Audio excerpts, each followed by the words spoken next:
यार इसके अलावा मैं आगे आपको इस वीडियो में ये भी बताऊंगा कि इसकी लॉन्ग मार्च की क्या अपडेट है, आगे इसके क्या लाएमल है, लॉन्ग मार्च में जाने का तरीका क्या है और क्या क्या सेफ्टी प्रिकॉशंस हैं जो कि पीटीआई के कुछ वकला की तरफ से मुझे डिटेल आई है, वो भी मैं आगे आपको बताता हूँ कि क्या क्या करना है और क्या क्या नहीं करना, क्योंकि अभी मामलात बड़े डिफरेंट हो चुके हैं।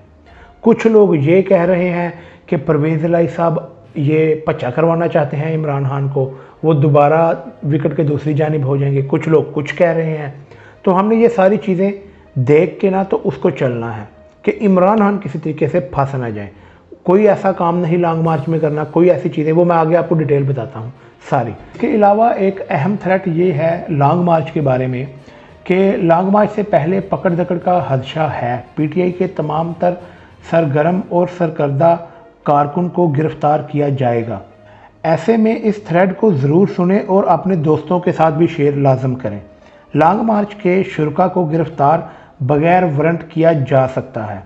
अगर शुरका ने किसी पुलिस ऑफिसर के साथ बदतमीज़ी की, अपनी शनाख्त ना करवाई या पब्लिक प्रॉपर्टी को नुकसान पहुंचाया, गैर कानूनी असला या नशा और कोई नशावर चीज़ें वगैरह, लिहाजा ये चीज़ें आप मत लेके जाएं और इनसे दूर रहें। गिरफ्तारी की सूरत में फौरी अपने रिश्तेदार वकला को मुतलका थाने या गिरफ्तारी के एरिया की इतला ज़रूर करें और साथ में अपने आईडी कार्ड का नंबर अभी अपने दोस्तों और रिश्तेदारों तक पहुंचा दें ताकि पता चला सकें इन केस अगर एफआईआर होती है, या वो ये भी इससे पता चलवा सकते हैं कि एफआईआर हुई भी है या नहीं। अगर एफआईआर होती है तो परेशान नहीं होना। सेक्शन 496 और 497 के तहत ये हो भी सकती है। गिरफ्तारी के 24 घंटे में पुलिस ये बाउंड है इस चीज़ पे कि वो आपको मजिस्ट्रेट के सामने पेश करेंगे। वहाँ आपका रिमांड कॉन्टेस्ट होकर बेल हो जाएगी और फिर इस्लामाबाद से प्री अरेस्ट बेल भी ले सकते हैं। अगर किसी को बगैर एफआईआर के गिरफ्तार किया गया तो आपके वकील मुतलका सेशन कोर्ट या हाई कोर्ट में पटिशन अंडर सेक्शन 491 दायर करेगा इस एसएचओ के खिलाफ जिस थाने में इनको बगैर एफआईआर के कैद किया जाएगा।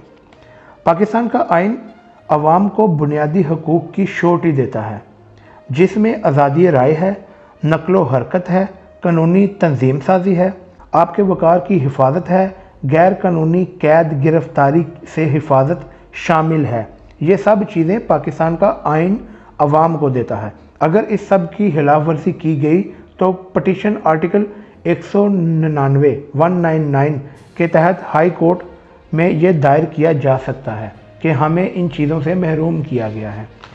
तो ये थी आज की वीडियो। आपको सारी कानून की चीज़ें भी बता दी, परेशान आपने नहीं होना। और कुछ लोग शायद इस टाइम ये सोच रहे होंगे कि हमारे वकील नहीं हैं, हम वकील नहीं कर सकते, तो आपने परेशान नहीं होना। लॉन्ग मार्च के दौरान एक तो आपने इकट्ठे रहना है, वो सारी डायरेक्शंस आपको आ जाएंगी, जो जो कहा जाएगा वो किया जाएगा।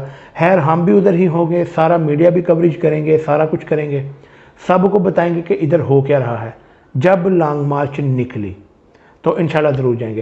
खैर आज की वीडियो के लिए इतना ही। अगर वीडियो पसंद आई है तो इसे लाइक करें, सब्सक्राइब करें। मुझे इजाज़त दीजिए। अस्सलाम वालेकुम।